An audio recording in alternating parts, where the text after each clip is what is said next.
ಹೊಸತನ ಅರಿವ ಹೊಸ ವಿಷಯ ತಿಳಿವ ಬಯಕೆ ತರುವ ಇದು ಎಂಥ ಲೋಕವಯ್ಯ. ನಾರಾಯಣ ನಾರಾಯಣ. ಓಹೋ, ಇಷ್ಟೊಂದು ಪುಟ್ಟ ಮುದ್ದಾದ ಮಕ್ಕಳು, ಏಕೋ ತಿಳಿಯೇ? ತಿಳಿಯಿತು ತಿಳಿಯಿತು. ಹೇಳಿದ್ದೆ ಭೂಲೋಕದಲ್ಲಿ ಇಂದು ಮಕ್ಕಳ ದಿನಾಚರಣೆ ಅಂತ. ಅದಕ್ಕಾಗಿಯೋ ನೀವೆಲ್ಲ ಹೀಗೆ ಕಾತು ಕುಳಿತಿರುವುದು.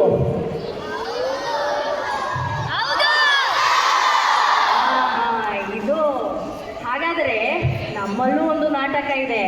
ನಿಮ್ಮ ನೆಚ್ಚಿನ ಪ್ರೀತಿಯ ಶಿಕ್ಷಕ ಹಾಗೂ ಶಿಕ್ಷಕರು ಸೇರಿ ಒಂದು ನಾಟಕವನ್ನ, ಅದು ಅಪರೂಪದಲ್ಲಿ ಅಪರೂಪವಾದಂಥ ನಾಟಕ. ಎಂಥ ನಾಟಕ? ಅಪರೂಪದಲ್ಲಿ ಅಪರೂಪವಾದಂಥ ನಾಟಕವನ್ನ ಪ್ರಸ್ತುತಪಡಲು ಬರುತ್ತಿದ್ದಾರೆ. ನೀವೆಲ್ಲ ಸಿದ್ಧರಾಗಿದ್ದೀರಿಯೋ? ಹಾಗಾದರೆ ನಾನು ತಡ ಮಾಡುವುದಿಲ್ಲ, ನಾನು ಹೊರಟೆ. ನಾರಾಯಣ ನಾರಾಯಣ. ನಾನಾರು ಕಶ್ಯಪ ಬ್ರಹ್ಮನ ಮಗ, ದಿತಿಗರ್ಭ ಸಂಜಾತ, ಚತುರ್ಮುಖ ಬ್ರಹ್ಮನ ಮೊಮ್ಮಗ. ವಿಧಾತನಿಂದ ವಿಧಿ ಬರಹವನ್ನೇ ಬದಲಾಯಿಸಿ ಮರಣವನ್ನೇ ಮೆಟ್ಟಿ ನಿಂತ ಮಹಾವೀರ. ಅದಿತಿಯ ಮಕ್ಕಳ ಅಟ್ಟಹಾಸವನ್ನು ಸುಟ್ಟು ಆದಿತ್ಯರ ಅಟ್ಟಹಾಸವನ್ನು ಮಟ್ಟ ಹಾಕಿದ ಸಾಹಸಿ.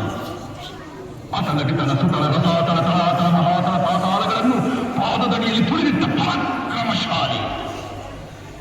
ಅಡಿಯಿಟ್ಟರೆ ಬೆರೆಯುವುದು ಭೂಮಿ, ತಲೆ ಎತ್ತಲು ಬೆಚ್ಚುವುದು ಭಾನು, ಕೈ ಎತ್ತಲು ನಡುಗುವುದು ಸೃಷ್ಟಿ. ಚತುರ್ಮುಖನ ಸೃಷ್ಟಿಯೇ ನನ್ನ ಆಜ್ಞೆಯನ್ನು ಪಾಲಿಸುತ್ತಿರುವಾಗ ಚಿಪ್ಪನದ ಮಗ, ಜನ್ಮ ಕೊಟ್ಟ ಮಗ, ನನ್ನ ವಂಶವನ್ನೇ ಬೆಳಗಬೇಕಾದ ನನ್ನ ಕುಮಾರ, ನನ್ನ ಆಶಾ ಜ್ಯೋತಿಯಿಂದ ಎಂದು ನನ್ನ ಮನಸ್ಸಿಗೆ ನಿಮ್ಮದಿಲ್ಲ ಬಂದರೆ ಇದೊಂದು ಬದುಕಿ, ಇದೊಂದು ಜನ್ಮವೇ, ಎಂಥ ದುರ್ವಿಧಿ, ಇದೆಂಥ ದುರ್ವಿಧಿ. ಜನ್ಮಶಕ್ತಿಯಲ್ಲಿ ಕೊಂಡರೆ ಅದಾವ ಶಕ್ತಿ ನನಗೆದುರಾಗಿ ನಿಂತು ಕಾಣುತ್ತದೆ. ಅದಾವ ಶಕ್ತಿ ಪುತ್ರನನ್ನೇ ಶತ್ರುವನ್ನಾಗಿ ಮಾಡಿದೆ. ಅದಾವ ಶಕ್ತಿ ಅವರಿಗೆ ನನ್ನ ಎದುರಿಸುವ ಧೈರ್ಯ ತುಂಬಿದೆ. ಅದಾವ ಶಕ್ತಿ ಅವರಿಗೆ ಸಾವು ಬರದಂತೆ ತಡೆದಿದೆ. ಅದಾವ ಶಕ್ತಿ ನನ್ನ ಮುಖ ಭಂಗ ಮಾಡಿ ತಲೆ ತಗ್ಗಿಸುವಂತೆ ಮಾಡಿದೆ.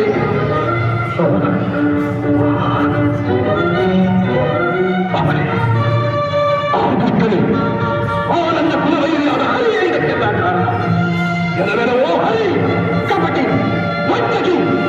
ನನ್ನ ಮಗನ ಹೃದಯಾಂತರಾಳವನ್ನು ಹೊತ್ತು ಅವನ ತಲೆಯನ್ನು ಕೆಡಿಸಿ ಮನವನ್ನು ತ್ಯಾಗಿಸುತ್ತಿರುವೆಯಾ? ನಿನಗೆ ಪೌರುಷವಿದ್ದರೆ, ಪರಮ ಪುರುಷೋತ್ತಮನೇ ನೀನಾಗಿದ್ದರೆ, ನನ್ನಂತೆ ನಿಜವಾದ ಗಂಡುಗಳಾಗಿದ್ದರೆ ಬಂದು ನನ್ನ ಎದುರಿಗೆ ನಿಲ್ಲು. ನಿನ್ನ ಉದರವನ್ನು ಬಗೆದು ನಿನ್ನ ಕಣ್ಣುಗಳನ್ನು ಮಾಯ ಹಾಕಿಕೊಳ್ಳುತ್ತಿದ್ದರೆ ನಾನು ಹಿರಣ್ಯಕಶಿಪುವೇ ಅಲ್ಲ, ನಾನು ಹಿರಣ್ಯಕಶಿಪುವೇ ಅಲ್ಲ, ನಾನು ಹಿರಣ್ಯಕಶಿಪುವೇ ಅಲ್ಲ.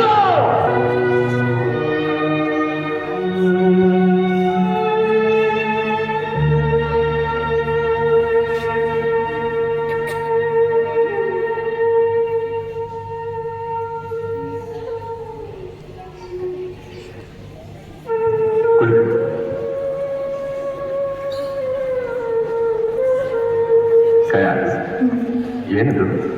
ಮಗನ ಮುಖವನ್ನೇ ನೋಡುತ್ತಾ ಬಹುದೀರ್ಘವಾಗಿ ಆಲೋಚಿಸುತ್ತಿದ್ದೆ.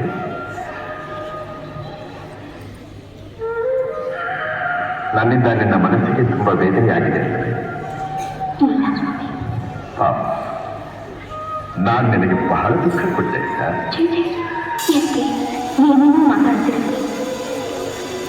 ನನ್ನ ಮನಸ್ಸಿಗೆ ಹಾಗದೆ ಕಯ, ನನ್ನಲ್ಲಿ ನಿಮಗೆ ಅತಿಶಯವಾದ ಪ್ರೀತಿ ಇದೆ ಅಲ್ಲವೇ? ಅಲ್ಲವೇ ಸ್ವಾಮಿ, ನೀವಲ್ಲದೆ ನನಗೆ ಬೇರೆ ಯಾರು ಸುಖ? ನೀವೇ ನನ್ನ ಸರ್ವಸ್ವ, ನೀವೇ ನನ್ನ ಆರಾಧ್ಯ ದೇವ. ನಾನದನ್ನು ಬಲ್ಲೆ. ನಾನೇನೇ ಹೇಳಿದರೂ ಅದರಂತೆ ನೀನು ನಡೆಯಲೇ ಇಲ್ಲವೇ?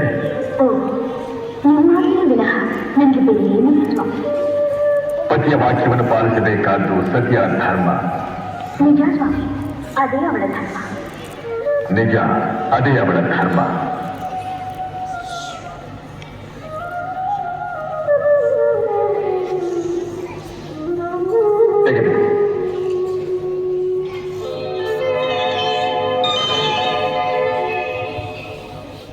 ವಿಷ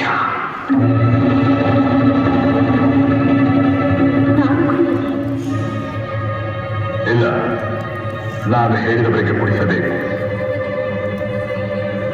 ನೀನು ನಿನ್ನ ಕೈಯಾರೆ ಪ್ರಹ್ಲಾದ ಕುಮಾರನಿಗೆ ವಿಷಪ್ರಾಶನ ಮಾಡಿಸಬೇಕು.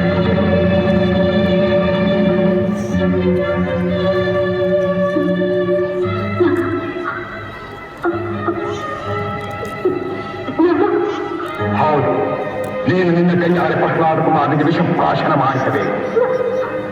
ನೀನು ನಿನ್ನ ಕೈಯಾರೆ ಪ್ರಹ್ಲಾದ ಕುಮಾರನಿಗೆ ವಿಷಪ್ರಾಶನ ಮಾಡಿಸಬೇಕು.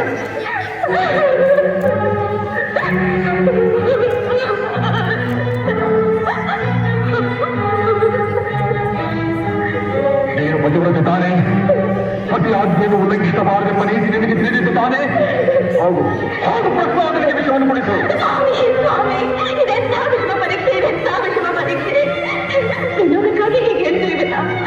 ಜಗತ್ತಿನಲ್ಲಿ ಯಾವ ತಾಯಾಗಿ ಹೆತ್ತ ಮಗನಿಗೆ ವಿಷ ಕೊಟ್ಟಿದ್ದಾರೆ. ಅದಕ್ಕೆ ನಾನು ನಿನಗೆ ಆಜ್ಞಾಪಿಸಿರುವುದು. ಆ ಕೆಲಸ ನೀನು ಮಾಡಬೇಕು. ನೀನು ಅವನಿಗೆ ವಿಷ ಕುಡಿಸಬೇಕು. ಸ್ವಾಮಿ, ಈ ಕೆಲಸವನ್ನು ನೀವೇ ಏಕೆ ಮಾಡಬಾರದು? ನಾನೇ ಮಾಡುವ ಹಾಗಿದ್ದರೆ ನಿನಗೆ ಆಜ್ಞಾಪಿಸುತ್ತಿದ್ದೆ. ಮುಂದಿದ್ದರ ಪರಿಣಾಮ ಏನಾಗುವುದೆಂದು ಗೊತ್ತಿದೆಯೇ? ಏನಾಗುತ್ತದೆ? ಕೊಲಪಾತಕಿಯೊಬ್ಬಳು ಹೆತ್ತ ಮಗನಿಗೆ ವಿಷಪ್ರಾಶನ ಮಾಡಿದ್ದಾಳೆಂಬ ಪತಿ ಸೂರ್ಯಚಂದ್ರನವರೆಗೂ ನಿಲ್ಲುವುದಿಲ್ಲವೇ ಪ್ರಭು? ಅತಿಯಾಜ್ಞೆಯನ್ನು ಉಲ್ಲಂಘಿಸಿದ ಪರಮಪಾತಿಗೆ ನೀನು ಅಪಖ್ಯಾತಿ ಆಚಂದ್ರಾರ್ಥವಾಗಿ ನಿಲ್ಲುವುದಲ್ಲವೇ ಕಾದು? ಇದು ಹೆತ್ತ ಹೊಟ್ಟೆಲ್ಲವೇ ಸ್ವಾಮಿ? ಇದು ಹೆತ್ತ ಹೊಟ್ಟೆಯಲ್ಲವೇ? ನಿನಗೆ ಮಾತ್ರ ಪುತ್ರ ವ್ಯಾಮೋಹ, ನಾವು ಹೃದಯ ಶೂನ್ಯರು. ಯಾವ ತಪ್ಪಿಗೆ ನನಗೆ ಶಿಕ್ಷೆ? ಇಂತಹ ಮಗನನ್ನು ಹೆತ್ತ ತಪ್ಪಿದೆ. ಹೇಳುತ್ತೆಯಾದು ಹೇಳುತ್ತೆಯಾದು, ಈ ಕೆಲಸ ನಿನ್ನಿಂದ ಸಾಧ್ಯವಾಗುವುದಿಲ್ಲವೋ? ಹೇಳು.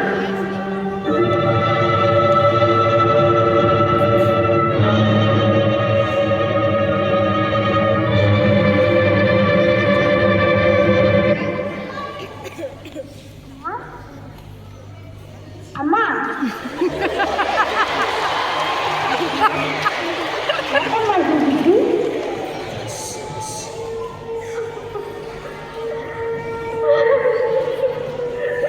ಅಮ್ಮ ಅಮ್ಮ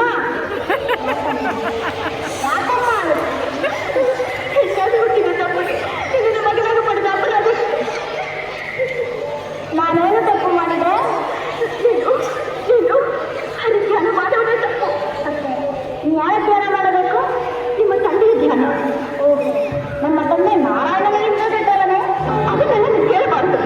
ನಿಮ್ಮ ತಂದೆಯೇ ದೇವರು, ಅವರೇ ಸರ್ವೇಶ್ವರ. ಅಂದರೆ ನಮ್ಮ ತಂದೆಗೆ ಹುಟ್ಟು ಸಾವುಗಳಿಲ್ಲವೇ?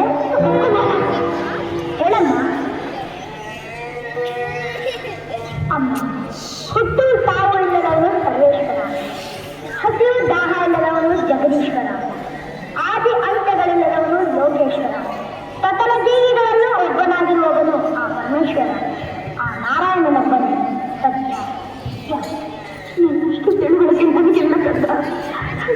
ಈ ತಾಯಿಯ ಬಯಕೆ ಇಷ್ಟೇ. ನೀನು ಚಿರಂಜೀವಿಯಾಗಿ ಮಾಡಬೇಕು, ನೀನು ಚಿರಂಜೀವಿಯಾಗಿ ಮಾಡಬೇಕು. ನಿನ್ನ ಆಶೀರ್ವಾದ ಇರುವಾಗ ಆ ಚಿರಂಜೀವಿಯಮ್ಮ ಎಲ್ಲ ಕಷ್ಟ ಆಯಿತ. ನಿನ್ನ ಹೆತ್ತ ತಾಯಿ ನಿನಗೀಗ ವೃತ್ತವಾಗಿ ಬಂದಿದ್ದಾಳೆ. ನಿಮ್ಮ ತಂದೆ ಯಾರು?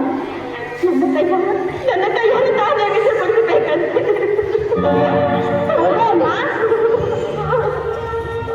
ಹಾಲು ಕೊಟ್ಟ ಬೆಳೆಸಿದ ತಾಯಿ ವಿಷ ಕೊಡುವಳೆ?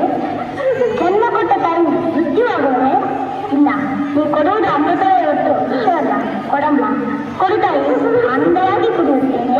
ಬೇಡ ಮಗನೇ, ಬೇಡ. ನನ್ನನ್ನು ನೋಡು. ಅಮ್ಮನ ಕಣ್ಣೀರು ಕಂಡು ಕಲಿಕೆನ ಬರದೆ ನನಗಾಗಿ, ನಿಮ್ಮ ತಂದೆಯ ತೃಪ್ತಿಗಾಗಿ ಒಂದು ಬಾರಿ, ಒಂದೇ ಒಂದು ಬಾರಿ ಅವರೇ ಪರಮಾತ್ಮ ಅಂತ ಹೇಳುತ್ತಲ್ಲ. ಇದನ್ನ ಸಾಧ್ಯ. ನನ್ನ ರಕ್ತದ ಕಣಕಣಗಳಲ್ಲಿ, ನರನಾಡಿಗಳಲ್ಲಿ, ಉಸಿರು ಉಸಿರಿನಲ್ಲಿ ಆ ಹರೇ ಹರಿದಾಡುತ್ತಿರುವಾಗ ಆ ಪರಮಾತ್ಮನನ್ನು ಮರೆಯಲು ಸಾಧ್ಯವೇ? ಸುಳ್ಳಾಡಿದರೆ ಅವನು ಮೆಚ್ಚೋನೆ. ಅದಕ್ಕಿಂತ ಈ ವಿಷಯ ಕುಡಿಯುವುದೇ ಮೇಲು.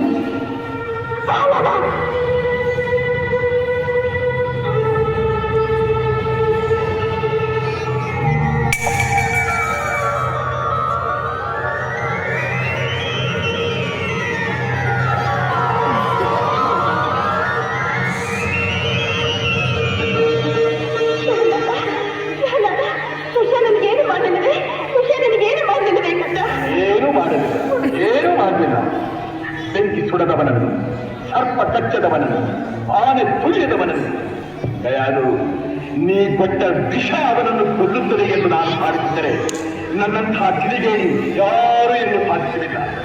ದಯಾಳು, ಜಗತ್ತಿನಲ್ಲಿ ತಾಯಿಗಿಂತ ಪವಿತ್ರವಾದ ವಸ್ತು ದೇವರು ಯಾರೂ ಇಲ್ಲ. ಈ ನಿನ್ನ ಮಗ ನಿನಗಾಗಿ ಆದರೂ ನಿನ್ನ ಕಣ್ಣೀರಿಗಾಗಿ ಆದರೂ ಬೆಲೆ ಕೊಟ್ಟು ಹರಿನಾಮ ಸ್ಮರಣೆಯನ್ನು ಬಿಡುತ್ತಾನೆ ಎಂದು ನಾನು ಭಾವಿಸಿದ್ದೆ. ಆದರೆ ಸುಳ್ಳಾಯಿತು. ಇವನ ಸಾಧಾರಣನಲ್ಲ, ನನ್ನನ್ನು ಕೊಲೆಗಾರನನ್ನಾಗಿಯೇ ಮಾಡಬೇಕೆಂದು ಬಂದಿರುವ ಘಾತಕ. ತಂದೆಯಿಂದಲೇ ಮಗನ ಸಂಹಾರವಾಗಬೇಕೆಂದಿದ್ದರೆ ಅದನ್ನು ತಪ್ಪಿಸಲು ಯಾರಿಗೆ ಸಾಧ್ಯ?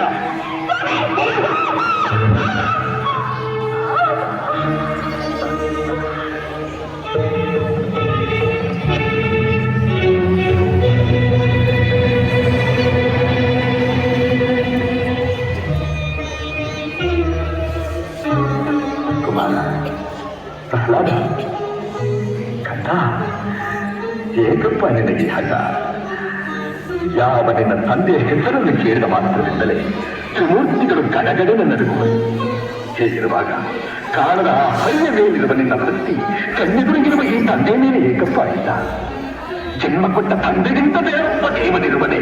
ಇಲ್ಲವೇ? ಇಲ್ಲ ಇಲ್ಲ, ನಾನಲ್ಲದೆ ಮತ್ತೊಬ್ಬ ದೇವನಿರಲು ಸಾಧ್ಯವಿಲ್ಲ. ಜಗತ್ತಿಗೆಲ್ಲ ನಾನೇ ಸರ್ವೇಶ್ವರ. ತಂದೆ, ನೀನು ನನಗೆ ಜನ್ಮ ಕೊಟ್ಟವ ನಿಜ. ನಿನಗೆ ಜನ್ಮ ಕೊಟ್ಟವ ಯಾರು? ನನ್ನ ತಂದೆ ಕಶ್ಯಪ ಬ್ರಹ್ಮ. ಅವರ ತಂದೆ ಚತುರ್ಮುಖ ಬ್ರಹ್ಮ. ಅವರ ತಂದೆ ಯಾರು?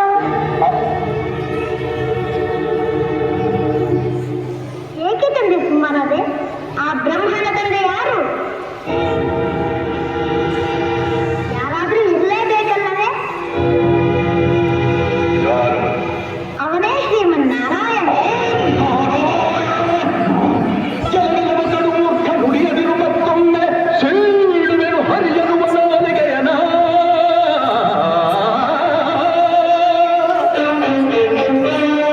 ಕಡುಬೈರಿನ ಮಗವನು, ಕಡುಬೈರಿನ ಮಗವನು ಮೃಡನಾನೆ ಹೇಳುವೆನು ಬಡಿದು ಕೊಳ್ಳುವೆ ಎಲ್ಲಿ ತೋರುವವನ.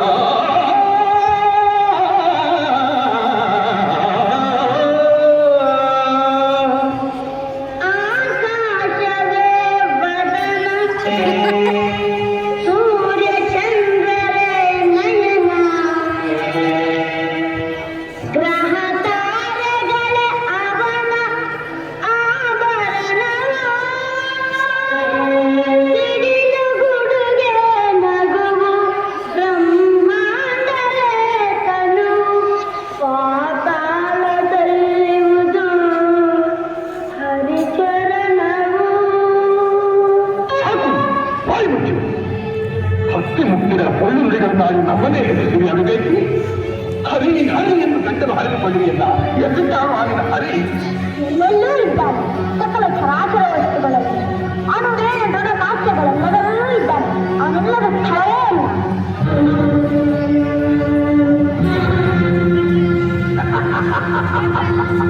ಸಕಲ ಚರಾಚರ ವಸ್ತುಗಳಲ್ಲಿ ಅವು ಏನು ಕಲಗಾಸ್ತಗಳೆಲ್ಲದರಲ್ಲೂ ಇರುವನು.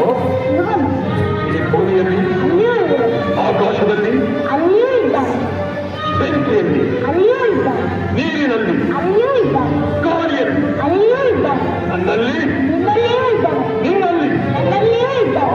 ನಿನ್ನಲ್ಲಿದ್ದೂ ಇರಬಹುದು, ನಿನ್ನಲ್ಲಿದ್ದೂ ಇರಬಹುದು. ಈ ಅರಮನೆಯಲ್ಲಿರುವನೋ? ಇವನು ಎಲ್ಲಿ ಎಲ್ಲಿ ಎಲ್ಲಿ ನೋಡಬೇಕೆಂದರೆ ಅಲ್ಲಿ, ಎಲ್ಲಿ ನೋಡಬೇಕೆಂದರೆ ಎಲ್ಲಿ ನೋಡಬೇಕೆಂದರೆ ಅಲ್ಲಿ. ಅಲ್ಲಿಯೂ ಇದ್ದಾನೆ, ಈ ಕಂಬದಲ್ಲಿರುವನೇ? ಅಲ್ಲಿಯೂ ಇದ್ದಾನೆ, ಈ ಕಂಬದಲ್ಲಿ,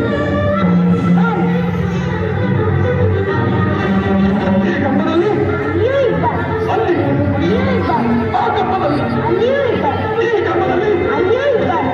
ಅಲ್ಲಿಯೂ ಇದ್ದಾನೆ.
ಅದೇ ಅದೇ ಪ್ರಹ್ಲಾದ ಛಲಗಾರನಿದ್ರೆ ನೀನೇ ಸರಿ. ವೈಕುಂಠವನ್ನೆಲ್ಲ ಗಲಭರಿಸಿದರೂ ಕಾಣಲಾಗದ ಈ ನನ್ನ ಕುಲ ವೈರಿಯನ್ನು ನಿನ್ನಲ್ಲಿಯೇ ತೋರಿಸಿಬಿಟ್ಟಿಯ ಮಗನೇ. ನಿನ್ನನ್ನು ಮಗನನ್ನಾಗಿ ಪಡೆದ ನನ್ನ ಜನ್ಮ ಸಾರ್ಥಕ ಸಾರ್ಥಕ.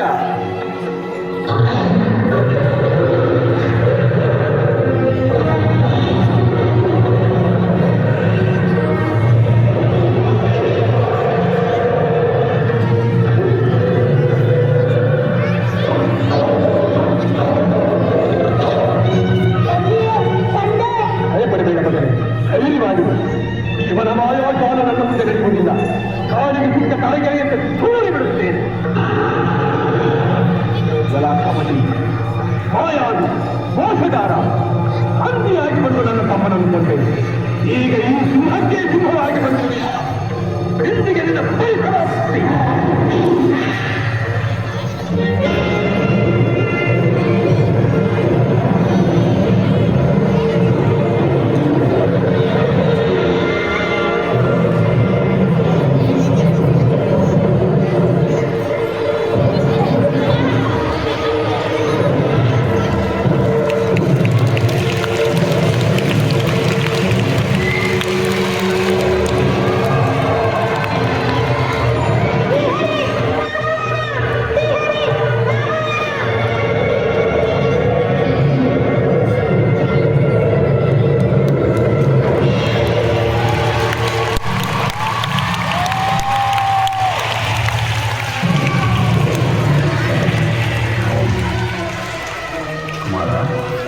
ಪ್ರಹ್ಲಾದ, ದುಃಖಿಸಬೇಡ ಮಗನೇ, ದುಃಖಿಸಬೇಡ.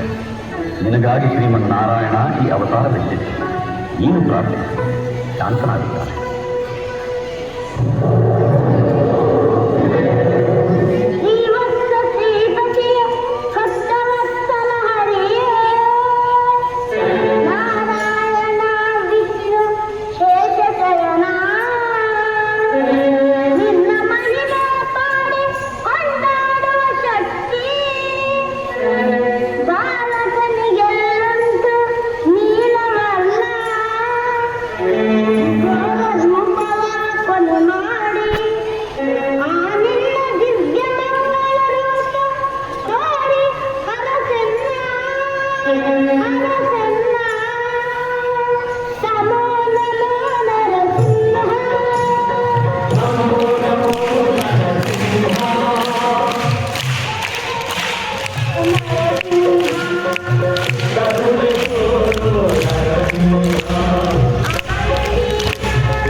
ಮಗು ಪ್ರಹ್ಲಾದ, ನಿನ್ನ ಭಕ್ತಿಗೆ ಮೆಚ್ಚಿದೆ. ನಿನಗೇನು ಬರಬೇಕು ಹೇಳಿಕೊ. ಪರಮಾತ್ಮ, ನನ್ನ ತಂದೆ ಮಾಡಿದ ಅಪರಾಧವನ್ನು ಕ್ಷಮಿಸಿ ಅವರಿಗೆ ಮುಕ್ತಿಯನ್ನು ದಯಪಾಲಿಸು. ಚಿಂತಿಸಬೇಡ ಪ್ರಹ್ಲಾದ. ನಿನ್ನ ತಂದೆ ಹಾಗೂ ನಿನ್ನ ಚಿಕ್ಕಪ್ಪ ನನ್ನ ವೈಕುಂಠದ ದ್ವಾರಪಾಲಕರಾದ ಜೈವಿಜಯರು ಶಾಪಗ್ರಸ್ತರಾಗಿ ಈ ರೀತಿ ಜನಿಸಿದವರಷ್ಟೇ. ಕೇಳು, ಮತ್ತೇನಾದರೂ ವರವನ್ನು ಕೇಳಿಕೊ. ನನಗೆ ಬೇಕಾದವರ ನಿನಗೆ ತಿಳಿಯಬೇಕಂತೆ. ಜನ್ಮ ಜನ್ಮಗಳಲ್ಲೂ ನಿನ್ನ ಭಕ್ತನಾಗಿರುವಂತೆ ಅನುಗ್ರಹಿಸು. ನಾರಾಯಣನಿಂದ ಒಂದು ಸಂದೇಶ ಬಂದಿದೆ. ವಿಧೇಯತೆ, ವಿನಯತೆ, ಗುರು ಹಿರಿಯರಲ್ಲಿ ಭಕ್ತಿ ಭಾವಗಳು ಕಣ್ಮರೆಯಾಗುತ್ತಿವೆ. ಇನ್ನು ಮುಂದೆಯಾದರೂ ನೀವೆಲ್ಲರೂ ಗುರು ಹಿರಿಯರಲ್ಲಿ ಭಕ್ತಿ ಭಾವಗಳಿಂದ ನಡೆದುಕೊಳ್ಳಲಿ ಎಂದು ಆಶಿಸುತ್ತಾ ನಮ್ಮ ಈ ಒಂದು ಸಣ್ಣ ಕಿರುನಾಟಕವನ್ನು ಮುಗಿಸುತ್ತೇವೆ. ಧನ್ಯವಾದಗಳು.